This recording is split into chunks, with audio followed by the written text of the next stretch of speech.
40 kilometre भीक मागो पदयात्रा आंदोलन. पुनर्वसनातील अन्यायाविरोधात 500 नागरिकांचा मोर्चा. आसोला, मेंढा आणि सावंगी दीक्षित तालुका सावली या गावांच्या पुनर्वसन प्रक्रियेत होत असलेल्या अन्यायाविरोधात गावकऱ्यांनी 40 किलोमीटरची भीक मागो पदयात्रा करत तहसीलदार सावली व एसडीएम मूल कार्यालयावर धडक मोर्चा काढत तीव्र आंदोलन केलं. या आंदोलनात 3 वर्षाच्या बालकापासून ते 70 वर्षापर्यंतच्या वयोवृद्ध नागरिकांसह सुमारे 500 लोकांनी सकाळी 6 वाजता आसोला मेंढा इथून पदयात्रा सुरू केली. पाथरी, मुंडाळा, हिरापूर, सावली मार्गे 40 किलोमीटर अंतर पार करत हे नागरिक थेट प्रशासनाच्या दारात थडकले. पुनर्वसन प्रक्रियेत गावकऱ्यांकडून केवळ तोंडी आश्वासन देऊन सह्या घेतल्या गेल्या. प्रत्यक्षात मात्र मोबदल्यामध्ये मोठ्या प्रमाणावर तफावत असून घरांच्या किमती आवाजवी कमी ठरवून कवडीमोल रक्कम देण्यात आली. 18 वर्षावरील युवकांना मोबदला देण्यात येईल असं सांगूनही त्यांना अद्याप 1 पैसाही मिळाला नाही. गावातील अनेक कुटुंब अजूनही जुन्याच ठिकाणी वास्तव्यास असून मूलभूत सुविधा देखील अपूर्ण आहेत.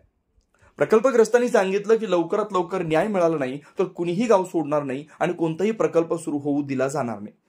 प्रशासनानं 15 दिवसात ठोस निर्णय घेतला नाही तर या आंदोलनाचा भव्य आणि उग्र टप्पा उभारण्यात येईल असा इशारा प्रफुल्ल भाऊ तुम्मे आणि जितूभाऊ धात्रक यांनी दिला.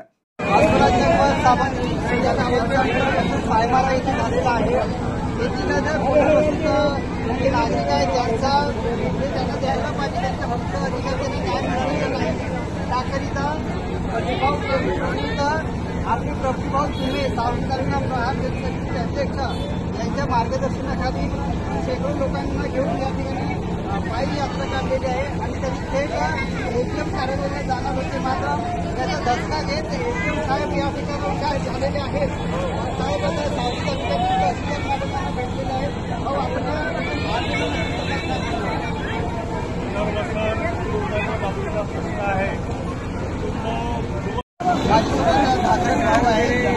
आपण यांना समर्थन केले आपण काय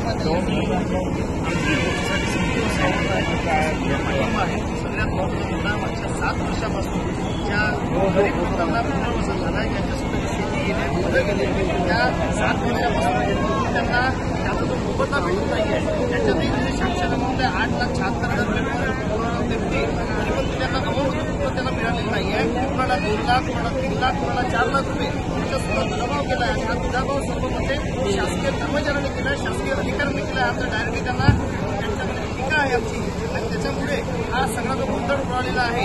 ज्या लोकांना जी मागणी त्यांची होती की आम्हाला सरसकट 8,76,000 मिळाला पाहिजे ते न मिळता तिथे सुद्धा दुजाभाव करून कोणाला 3 लाख 4 लाख रुपये देण्यात आले आहेत. त्याच्यानंतर जमिनीचे रेट पाहिजे किंवा ज्या घरांचे रेट पाहिजे ते रेट पब्लिक म्हणून भावात देत आहेत. जी कदाचित किंमत त्याची आपल्याला मागणीनुसार 5 पट किंमत पाहिजे पण ती किंमत ते देऊ शकत नाहीये.